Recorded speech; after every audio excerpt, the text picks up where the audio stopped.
Ինչու է երբեմն մարդը դառնում սեփական առաջընթացի թշնամին, անգիտակցաբար խոչընդոտելով իր կյանքի հաջողություններին, հարաբերություններին, առաջընթացին, սեփական երջանկությանը։ Ինչու՞։ Պատճառները շատ տարբեր կարող են լինել։ Պատճառներից մեկը կարող է լինել վախը հաջողությունից, որովհետև մարդը կարող է ունենալ իր ներսում փորձառություն, որ երբ որ հաջողություն է ունեցել, հանդիպել է նախանձի, մերժման, արհամարհանքի, ընկերների կողմից կամ ծնողների, եւ իր մեջ կարծես կապ է ստեղծվել։ Երջանկություն, հաջողությունը հավասարազոր է ցավի, հավասարազոր է մերժմանը, եւ անձը անգիտակցաբար կարծես խափանում է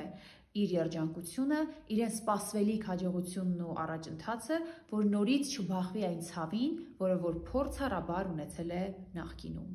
Երբեմն անձը կարող է խոչընդոտել իր առաջընթացին, որովհետև վախենում է փոփոխություններից, որովհետև ցանկացած հաջողություն փոփոխություն է, որը ենթադրում է նոր դեր, նոր պատասխանատվություն, նոր հարաբերություններ, իսկ մարդը չի ցանկանում փոխվել։ Ցանկացած փոփոխություն անորոշություն է, անորոշությունը գիտենք, որ ստրես է, եւ անձը մտածում է, որ ավելի լավ է այդ փոփոխությունը իմ կյանքում տեղի չունենա, քան ես ստիպված լինեմ փոխվել։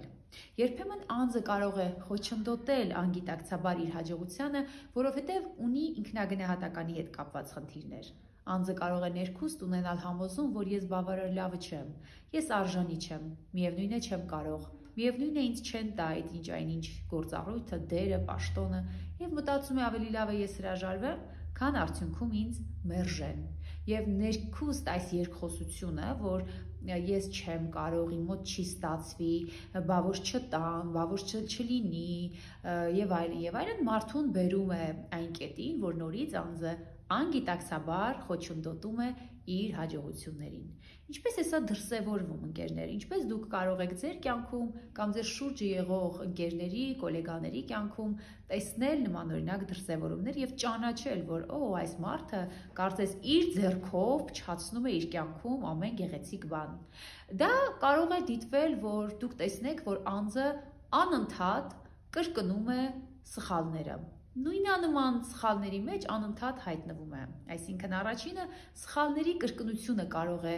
նման խնդրի ցուցիչ լինել։ Հաջորդը կարող է լինել այն, որ անձը իր սկսած աշխատանքը կիսատ է թողում։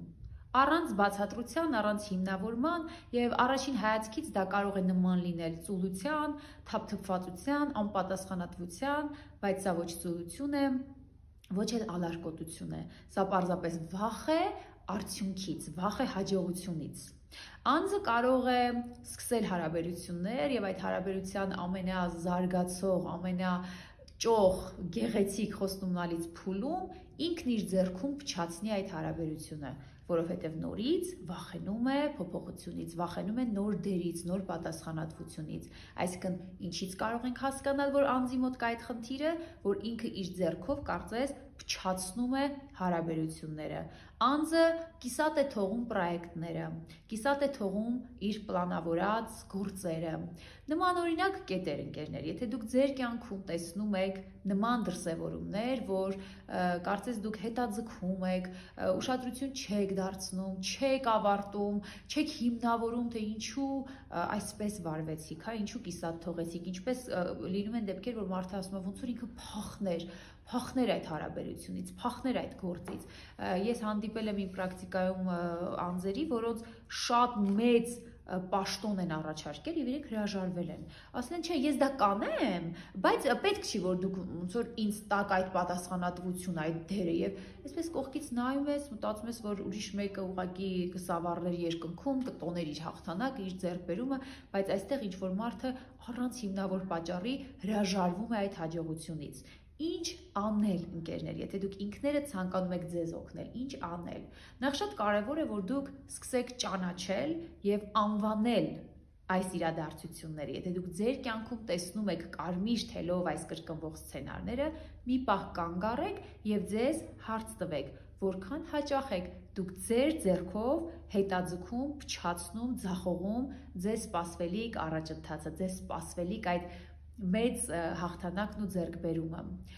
Փորձեք ձեր ներքին ձայնի հետ մտերմանալ, այդ ներքին երկխոսությունը փորձեք ձեզ համար դարձնել ծանոթ մի բան, ականջ տվեք ձեր ներքին ձայնին, փորձեք հասկանալ, ինչ մտքեր կան, ինչ առաջնորդող ձայներ կան ձեր ներսում, որովհետև մեր ցանկացած վարքի հիմքում ընկած է միտքը, ցանկացած վարքի հիմքում ընկած է ներքին խոսքը, ցանկացած բան, երբ որ մենք անում ենք, մենք նախ դրա մասին մտածում ենք, հետևաբար չափազանց կարևոր է հասկանալ, թե մենք ինչ ենք մտածում այս կամ այն հարցի շուրջ, որովհետև արդյունքում դա դառնալու է գործողություն, դա դառնալու է վարք։ Փորձեք ընդունել փոքրիկ հաղթանակները, սկսեք փոքր քայլերով, փոքրիկ հաջողություններ ունենալ եւ ձեր ներսում նոր վերաձևակերպած մտքեր փորձեք բարձրաձայնել, հա, որ ես կարող եմ հասնել հաջողության եւ այդ ժամանակ էլ լինել պաշտպանված, ես կարող եմ երևալ, ես կարող եմ լինել ուշադրության կենտրոնում եւ ես ունեմ բավարար ռեսուրս ինքսից պաշտպանելու համար, ես կարող եմ, իմ մոտ կստացվի, ես հաջողակ եմ, ես ուզում եմ լինել երջանիկ, ես կարող եմ լինել երջանիկ, վերջապես ես արժանի եմ լինել երջանիկ։ Ես առաջարկում եմ, որ ովքեր կցանկանան այս ճանապարհը մենակ անցնել, դիմեք մեզ, զանգահարելով 095 51 44 54 հեռախոսահամարով։ Երբեմն այս ամենի հիմքում ընկած է լինում խորը հոգեբանական խնդիրները։ Եվ թերապիայի ժամանակ ես վստահեցնում եմ, որ մենք կկարողանանք վերհանել այդ խորքային խնդիրները, արմատները։ Թերապիան կօգնի, որ մենք ձևավորենք նոր մտքի սխեմաներ եւ գտնենք նոր ներքին հենակետ անձնային աճի համար։